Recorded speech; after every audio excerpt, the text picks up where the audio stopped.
Olá, pessoal, tudo bom com vocês? O meu nome é Bruna e eu sou a professora de História. Hoje nós vamos estudar o capítulo 3, as monarquias nacionais. Vamos lá? Mas antes da gente iniciar os estudos sobre as monarquias, nós vamos recapitular algumas informações que já estudamos sobre a sociedade feudal.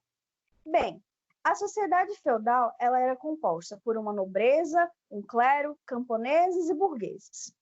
Vocês se lembram quem era a nobreza e quem eram esses grupos? Bem, a nobreza eram os senhores feudais e os vassalos. Eles eram responsáveis pela organização política da sociedade feudal, ou seja, eram eles os responsáveis pelos impostos, pelos territórios, por toda essa organização mais política e econômica também. Já o clero era responsável pela organização no plano das ideias, ou seja, era o clero quem ia definir o que era moral ou imoral, lícito ou ilícito, com base na moralidade, nas questões mais morais, nas questões das ideias. E dentro do clero nós tínhamos padres, bispos, todas aquelas pessoas relacionadas à Igreja Católica. Além desses, nós também tínhamos os camponeses. Os camponeses, eles eram responsáveis pelo cultivo dos alimentos e pela produção alimentícia para a sociedade europeia naquele contexto, para a sociedade feudal. À medida que os camponeses começam a produzir mais alimentos e a gente tem o desenvolvimento de técnicas agrícolas e uma tecnologia mais avançada para o desenvolvimento, para o cultivo de alimentos, essa população europeia ela começa a crescer. Então, nós temos tanto o aumento de pessoas como o aumento do tempo de vida, que seria o que possibilitou o surgimento dessa burguesia. O que é burguesia? Burguesia, os burgueses, eles são as pessoas que moram nos burgos. Então, o que seria esse burgo? Burgo é a nova cidade que vem surgindo aí no finalzinho do período feudal. Na imagem, nós temos um exemplo de uma região da sociedade feudal. Nós temos o castelo, e nessa parte central nós temos o que seria mais ou menos a organização dos camponeses. Os camponeses se organizavam dentro dessa região central. E nas regiões externas, seria essa parte que foi começando a ser construída à medida que a população de camponeses, a população do feudo começava a aumentar. Então, podemos observar que no centro da imagem nós temos uma coisa mais desorganizada. As pessoas elas não necessariamente planejaram a sua estadia, eles são mais desorganizados. E na parte externa nós vemos as ruas mais retas, o que nos mostra que essa sociedade mais externa foi mais organizada. E o que isso significa? Essa parte externa moravam os burgueses. E quem eram esses burgueses?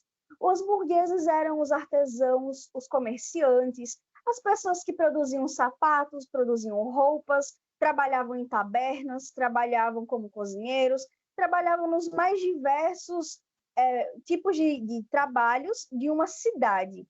Os camponeses eram mais rurais e os burgueses eles eram mais urbanos, mais comerciantes.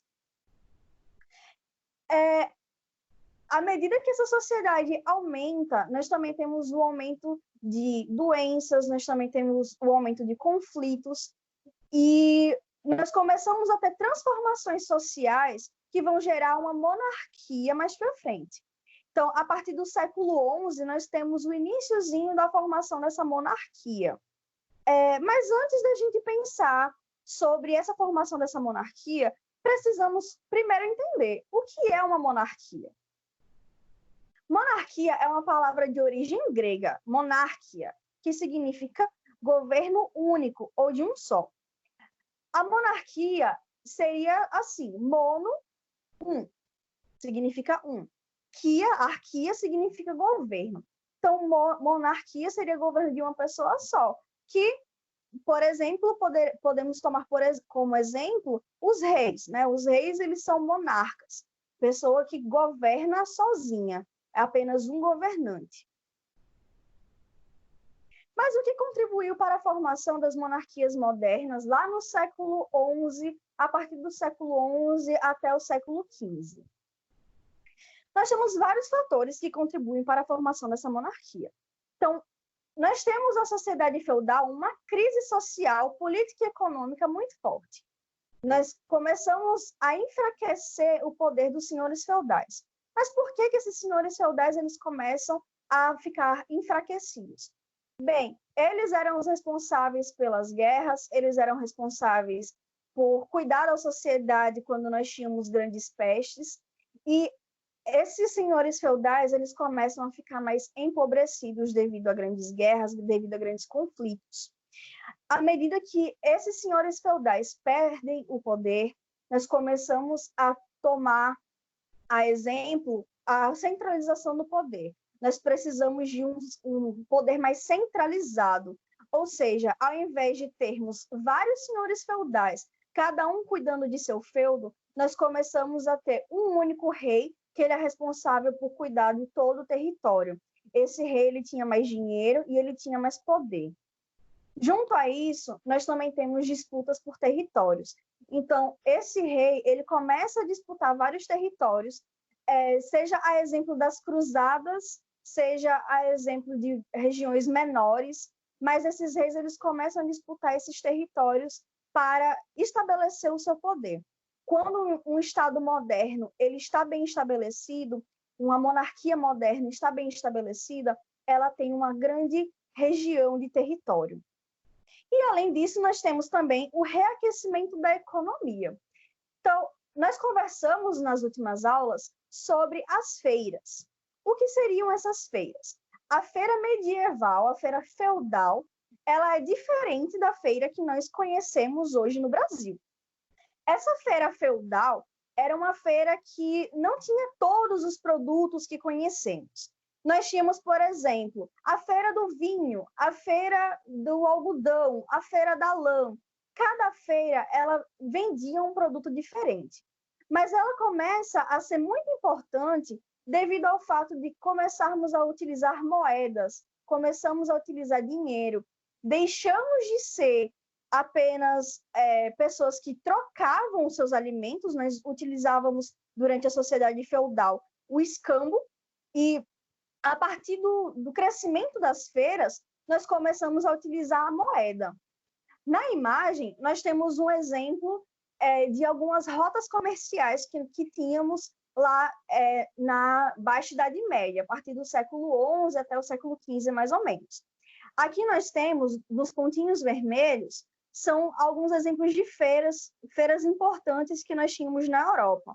E esses tracejados, eles são exemplos de rotas comerciais. Então, rotas marítimas ou rotas terrestres, mas eram os caminhos que as pessoas faziam para chegar até as feiras. Então, vocês podem notar que vinha gente de todo o mundo conhecido naquele momento, inclusive África, Ásia, vinha gente de todos os lugares do mundo conhecido até a Europa para comprar nas feiras. Isso significa dizer também que essas feiras, elas não aconteciam todos os dias. Essas feiras, elas tinham períodos para acontecer. Por exemplo, nós temos a Feira da Champanhe durante 3 meses em determinado local. Nós temos uma feira de vinhos durante 6 meses em outro local. Então, as pessoas elas ficavam sabendo dessas feiras e elas iam até essas regiões para comprar produtos em atacado. Diferente da nossa cultura brasileira atualmente, que nós vamos até a feira comprar 1 ou 2 produtos, ou poucos produtos. Não. Na Idade Média, nós utilizávamos a feira para comprar produtos em atacado. Era muita quantidade de produtos para que fossem levados até os mercados locais, até os mercados dentro das cidades conhecidas. Por hoje, nós vamos discutir apenas um pouquinho dessa formação dessas monarquias, alguns elementos que contribuíram para a formação dessas monarquias. E nós temos também uma atividade de interpretação de texto e de documento, que nós temos na página 46 do livro de vocês. Vocês vão olhar essa imagem que eu já mostrei para vocês e que também está no livro de vocês, e vão observar algumas características. Então, A cidade representada na imagem parece ter sido planejada? Existe organização das ruas na região interna e na externa? Então, vocês vão olhar a imagem e vão observar. Vocês acham que essa cidade ela foi planejada, foi uma cidade construída, pensada para ser uma cidade? Ou vocês acham que essa cidade começou a ser um aglomerado de pessoas que se transformou numa cidade? Será que essa cidade foi construída de uma única vez? Existe algum sistema de proteção? Existe alguém ou algo protegendo essa cidade? Bem, vocês vão analisar a imagem, observar bem a imagem e vão responder às atividades que nós temos na página 47. São apenas 3 questõezinhas. Muito obrigada, bons estudos!